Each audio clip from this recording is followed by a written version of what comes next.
Hello friends, I welcome you in lecture number 2 on gamma distribution. In this lecture, we will derive the formula for mean and variance of a gamma distribution. So, we can use any form of gamma distribution. If you recall, we had written two different forms for probability density function of a gamma distribution. So, we can write any one form and using that probability density function we can derive the formula for mean and variance of a gamma distribution. So first we write down the probability density function of a gamma random variable is the probability density function of a gamma random variable is fx equal to,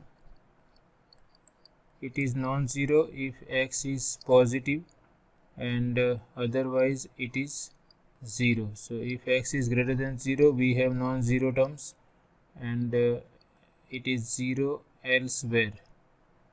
So here we write 0 and the formula for x greater than 0 is lambda raised to alpha over gamma alpha x raised to alpha minus 1 e raised to minus lambda x, where this alpha greater than 0 and lambda is also greater than 0.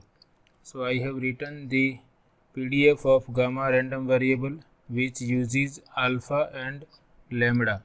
We had written another form of PDF with parameters alpha and beta, where beta is nothing but reciprocal of lambda. So if you wish you can write that PDF also and you can derive mean and variance for that parameter PDF also. So here I am considering this form of gamma distribution and using this form we will derive the formula for mean and variance of a gamma distribution. So first we write down the formula for mean of a random variable. We know that mean of a random variable x is given by mu equal to expected value of x, and this is equal to integral of x times probability density function of random variable x integral over all possible values of x, that is from minus infinity to infinity. Now here our function is non-zero in the interval 0 to infinity, and in this part minus infinity to 0 its value is 0. So we can rewrite this directly as integral from 0 to infinity. This we can break into two sub intervals. Minus infinity to infinity can be written as integral from minus infinity to 0 plus 0 to infinity, but in this range value of fx is 0, therefore there is no contribution from this part and the only contribution is for positive real numbers x. So we write this directly as integral from 0 to infinity x times fx dx, and now we substitute value of fx for x greater than 0. So it is 0 to infinity x as it is. Fx is lambda raised to alpha over gamma lambda x raised to alpha minus 1 e raised to minus lambda x dx.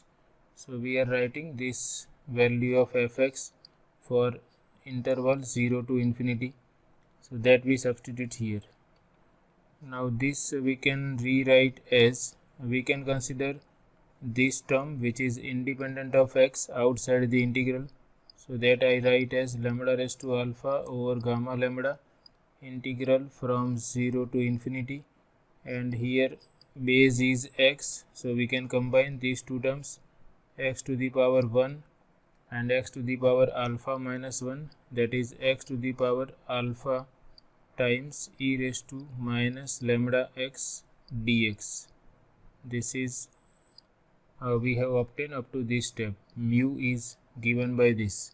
Now here if we want to use gamma function, then we recall the definition of gamma function. We know that gamma alpha is equal to improper integrals 0 to infinity y raised to alpha minus 1 e raised to minus y dy. Instead of x, I am using dummy variable y. We recall that we had e raised to minus x into x raised to alpha minus 1 dx, but this is definite integral, so we can replace x by any other dummy variable also. So we can convert this integral in terms of gamma function, but if you compare with this, you can see here I must consider lambda x equal to y, so that I can convert this integral in terms of gamma function. So we are changing our variable from x to new variable y by taking lambda x equal to y. So if lambda x is considered as y, then x will be equal to y divided by lambda, and therefore dx by dy, that is derivative of x with respect to y, is 1 over lambda, derivative of y is 1, therefore dx can be replaced by dy over lambda. Dx can be replaced by dy over lambda. This lambda x will be replaced by y, and this x will be replaced by y over lambda. And what about limits? So limits of x are from 0 to infinity. So if we take x equal to 0 in this equation, we have y equal to 0, and if x is tending to infinity, here lambda is always positive. So if x is tending to infinity, y will tend to lambda times infinity, and lambda is always positive, therefore y will tend to infinity whenever x will tend to infinity. Therefore limits of y are same as the limits of x. So therefore now we can rewrite this integral in terms of y. This is as it is, lambda raised to alpha over gamma alpha. Limits of y are also same, integral from 0 to infinity. X will be replaced by y over lambda, and we have alpha power of x, so x raised to alpha will be y raised to alpha divided by lambda raised to alpha, y raised to alpha divided by lambda raised to alpha. This lambda x will be replaced by y, and dx will be replaced by dy over lambda. So we have e raised to minus y dy over lambda, and now we can see this lambda raised to alpha will cancel out, and we can take this 1 over lambda outside integral. It is independent of y, and this I can rewrite as integral from 0 to infinity e raised to minus y raised to alpha, that I can rewrite as y raised to alpha minus 1 dy. So why I am writing in this form? So because I want to use that definition. I know that gamma alpha will be equal to integral from 0 to infinity e raised to minus y raised to alpha minus 1 dy. So if I compare this integral with this integral, then I can see e raised to minus y as it is. Instead of y raised to alpha minus 1, I have y raised to alpha plus 1 minus 1.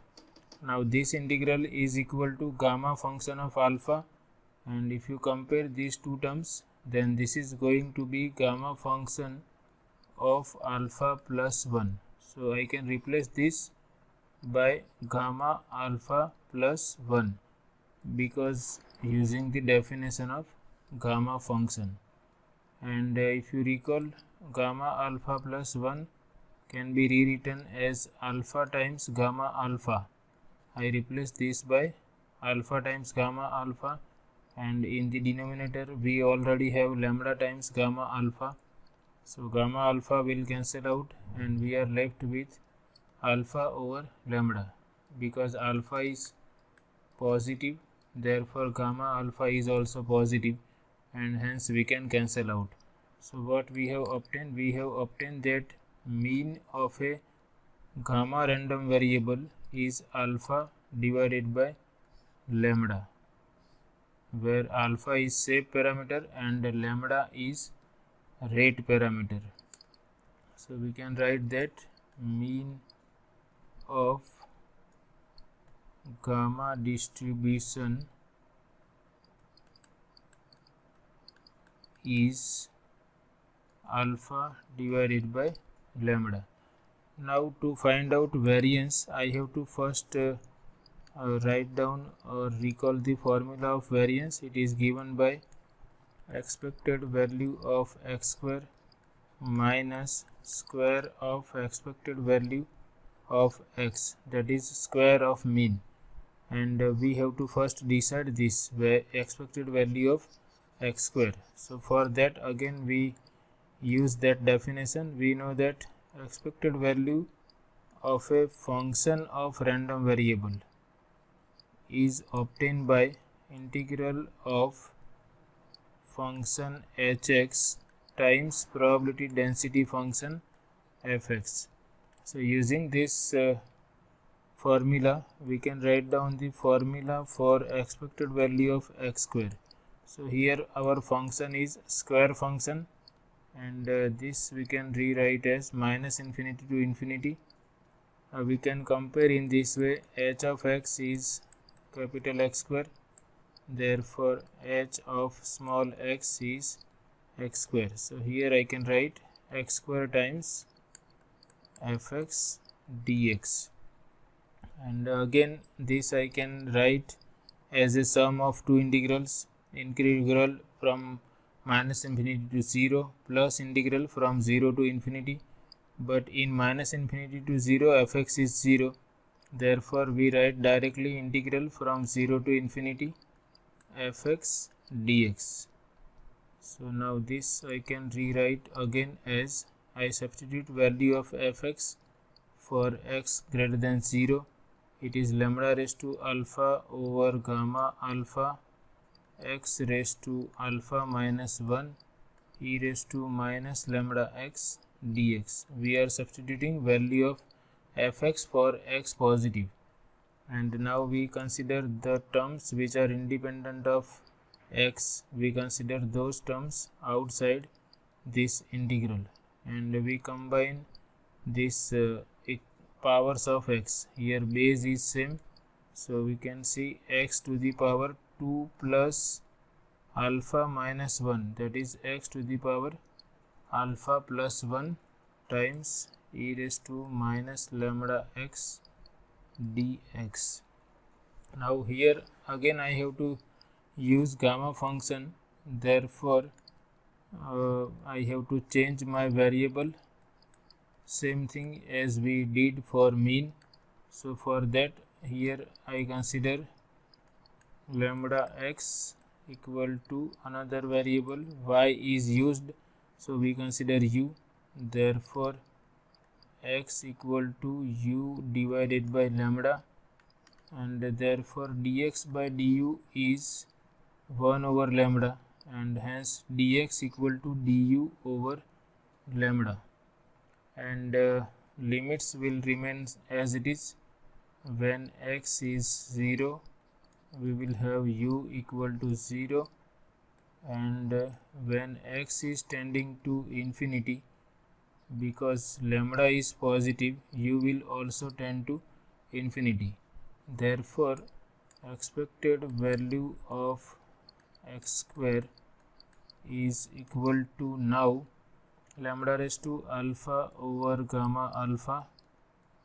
We are putting all these values in above integral from 0 to infinity x raised to alpha plus 1.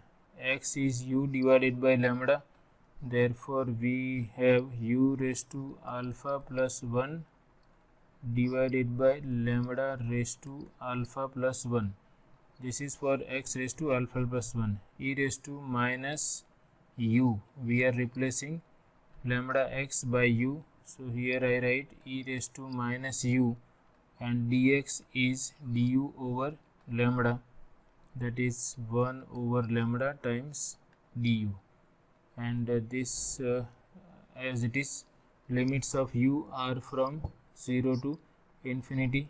So let's simplify this. This is lambda raised to alpha over gamma alpha, and we can take this outside. We can write this as lambda raised to alpha plus 1 plus lambda raised to 1, that is lambda raised to alpha plus 2, and it is independent of u, so that I can write outside integral, and here I have 0 to infinity u raised to alpha plus 1 e raised to minus u du, and this is, now we can cancel out lambda raised to alpha, so we have lambda square times gamma alpha, and you can see this I can rewrite as 0 to infinity u raised to alpha plus 2 minus 1 e raised to minus u du, and now I can use the definition of gamma function, and this I can rewrite as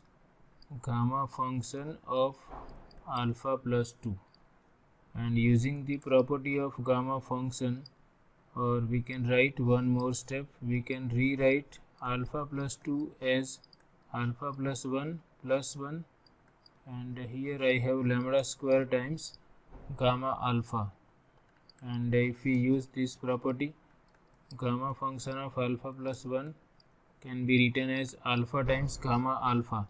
So instead of alpha, here we have alpha plus 1, that is alpha plus 1 times gamma alpha plus 1, that is, and divided by lambda square over gamma alpha.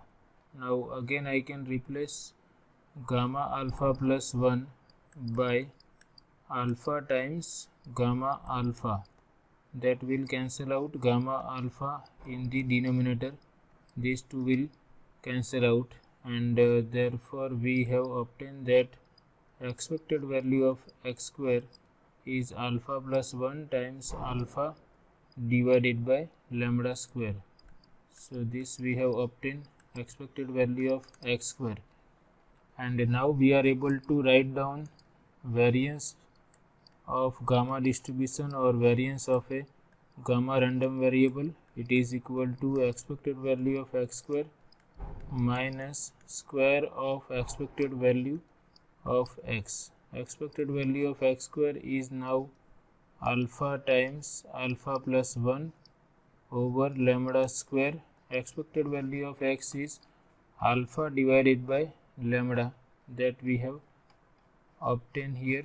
Expected value of x is nothing but alpha over lambda, so that we substitute here, and we have alpha over lambda square, that is alpha square divided by lambda square, and now we can take 1 over lambda square common, and we have alpha into alpha, that is alpha square plus alpha minus alpha square, so alpha square will cancel out, and we have alpha divided by lambda square. Therefore variance of gamma random variable is sigma square equal to variance of gamma random variable equal to alpha over lambda square. So in this way we can easily decide the mean, error and variance of a gamma distribution, and finally we write down our conclusion that mean and variance of a gamma distribution